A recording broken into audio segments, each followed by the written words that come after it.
Here's a look at the Port Authority tonight, where we have just learned of another bus of migrants that will be arriving at 6 a.m. tomorrow. Pix 7's Corrado is live outside City Hall, where the focus has been figuring out what to do with that busload and the next busload and the next busload after that. Katie. Corey, Shirley, good evening to you both. Title 42 is set to expire in just under 2 hours, and we are expecting to see a surge of asylum seekers headed to New York City. The big question is, how will the city safely accommodate them? Mayor Eric Adams says that physically there is just no space left. New York City is scrambling to find space for an influx of asylum seekers expected after the midnight end of Title 42. The pandemic-era health policy allowed authorities to immediately expel migrants to prevent the spread of COVID. We get an average of 500 people a day. We could potentially get thousands of people a day in our city. Mayor Adams wants to house asylum seekers in Rockland and Orange counties, but is facing pushback.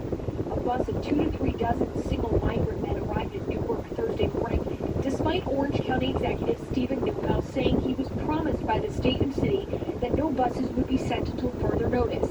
A judge granted Rockland County a restraining order Thursday, stopping 340 migrants from being bused to a hotel in Orangeburg.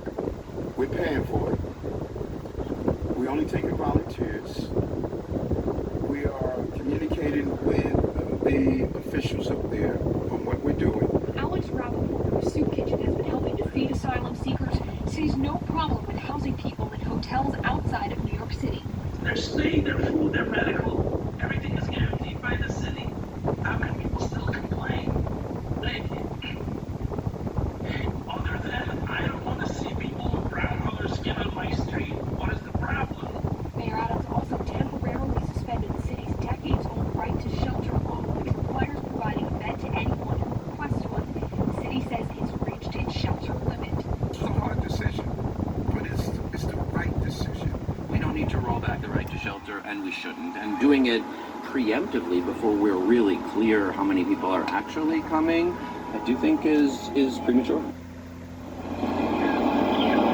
Now, once Title 42 expires at midnight, Title 8 will take effect. That requires migrants to seek asylum in the countries that they pass through before entering the United States. Here in the city, we are expecting another 2 busloads of asylum seekers to arrive at Port Authority tomorrow and another 3 to arrive on Saturday.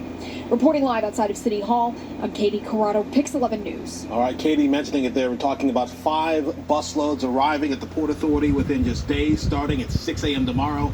Of course, we'll be covering it for you on the Pix 11 Morning News. Also, we have full details on the city's plan to send migrants upstate on Pix11.com.